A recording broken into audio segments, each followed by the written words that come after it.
जमानत के बाद भी केजरीवाल को ईडी का समन।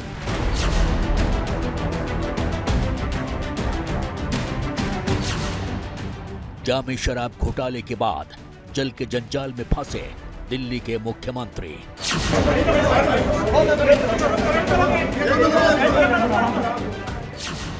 दिल्ली शराब घोटाले में 2 दिन पहले बीआरएस की नेता कविता की गिरफ्तारी के बाद दिल्ली में हलचल बढ़ गई थी। केजरीवाल को लेकर तरह तरह की अटकलों से सियासत गर्म होने लगी थी। इसी बीच चुनाव की तारीखों के ऐलान होते ही ईडी के 2 समन ने आम आदमी पार्टी के मुखिया की मुसीबतें बढ़ा दी हैं। तो क्या सीक्वेंस ऑफ इवेंट्स है कि अरविंद केजरीवाल जी कोर्ट जाते हैं, कानूनी प्रक्रिया का सम्मान करते हैं, कोर्ट उन्हें बेल देती है और समन लीगल है कि नहीं है उसको एग्जामिन करना शुरू करती है, लेकिन मोदी जी उसका वेट नहीं कर सकते हैं। मोदी जी इंतजार नहीं कर सकते हैं कि कोर्ट अपना फैसला देगी। उन्होंने शाम को ही अरविंद केजरीवाल जी को 2 और समन भिजवा दिए। ईडी ने दिल्ली शराब घोटाला मामले में 9वां समन भेजा। वहीं दिल्ली जल बोर्ड स्कैम के मामले में भी समन भेजकर हाजिर होने को कहा। जल बोर्ड घोटाला मामले में ईडी ने केजरीवाल को 18 मार्च के दिन पूछताछ के लिए बुलाया है। ये क्या है? ये कैसी गुंडागर्दी है? आज के दिन पे ईडी और सीबीआई मोदी जी के दोनों गुंडे बन के रह गए हैं। हमने देखा कि किस तरह से, जिस तरह हम बॉलीवुड की फिल्मों में देखते हैं कि बॉम्बे में कोई बड़ा सा डॉन है और उसके 2 गुंडे हैं, जो भी उस डॉन का विरोध करता है गुंडे जाके उसके साथ मार पिटाई कर देते हैं। यही ईडी और सीबीआई कर रही है। जो मोदी जी का विरोध करता है ईडी और सीबीआई उसके पीछे पड़ जाती है। आम आदमी पार्टी समन के खिलाफ आवाज उठा रही है और मोदी सरकार को कटघरे में खड़ा कर रही है, लेकिन बीजेपी केजरीवाल को भ्रष्टाचारी बता रही है।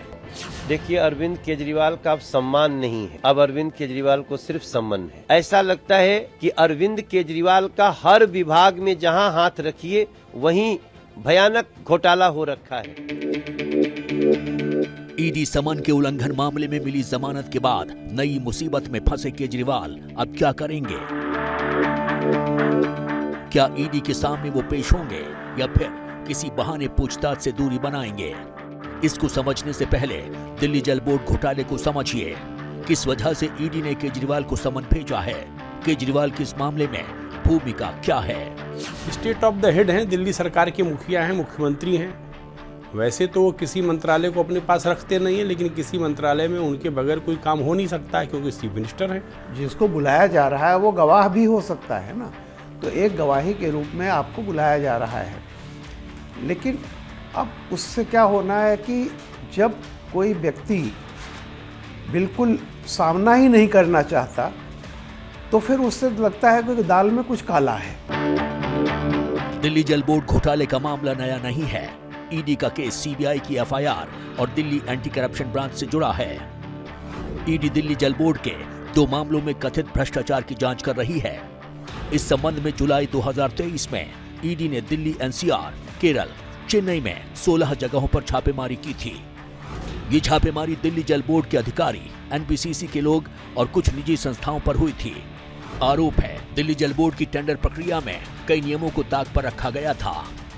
करोड़ों करोड़ रुपए की लूटपाट जल बोर्ड में मचाई गई है पिछले 8-9 सालों में। अरविंद केजरीवाल जब सत्ता में आए थे तो जल बोर्ड फायदे का सौदा था, 1000-1200 करोड़ रुपए प्रॉफिट में था। वो तो मेरिट पर पार्टिसिपेट सभी करते हैं, लेकिन ये भी एक खुला सच है, एक ट्रुथ है, कड़वा सच है कि स्टेट हेड जिसको चाहते हैं उसकी तरफ फैसला झुक जाता है।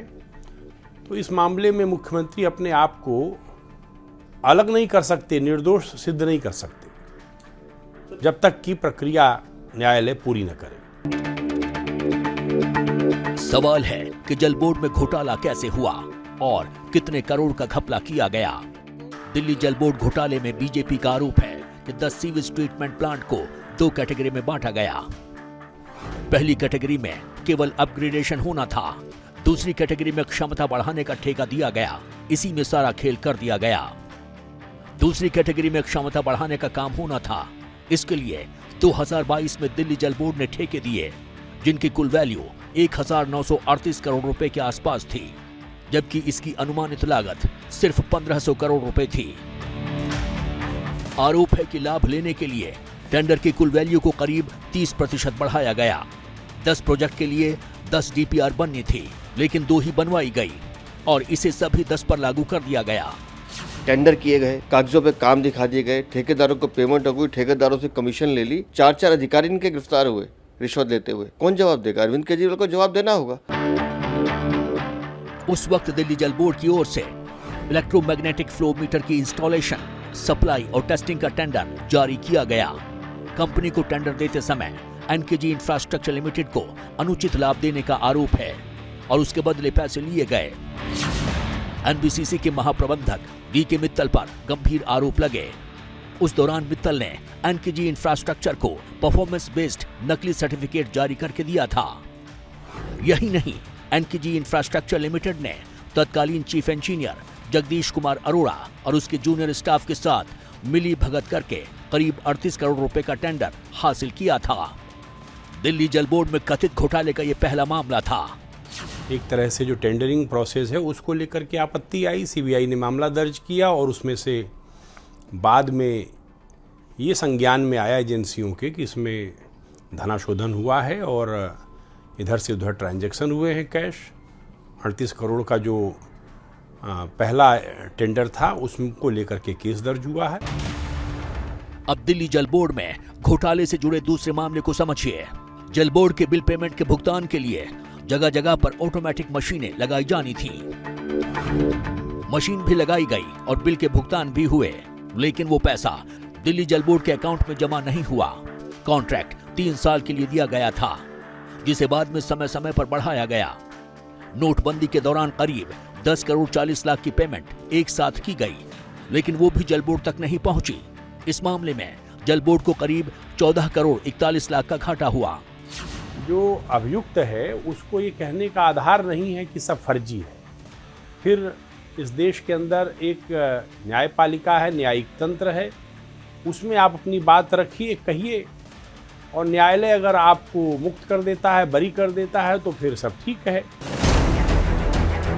इस मामले की जब जांच शुरू हुई तो पूरे खेल में एनबीसीसी के महाप्रबंधक DK. Mittal, NKG infrastructure limited ने तत्कालीन चीफ इंजीनियर जगदीश कुमार अरोड़ा और उसके करीबों के चेहरे सामने आए, जिनका संबंध आम आदमी पार्टी के मुखिया से मिला।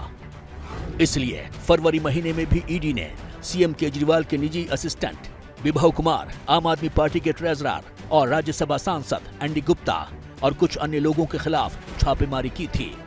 दिल्ली जल बोर्ड के सदस्य शलभ कुमार पर भी रेड की गई थी। देखिए, मैं इसलिए मैं मानता हूँ, कारण यह है कि सबके अपने अपने जो चीज़ें होती हैं प्राइमा फेसाई, उसमें अनियमितता ऐसा प्रथम दृष्टया लग रहा है कि पैसा खाया गया है या मतलब फेवरेटिज्म है।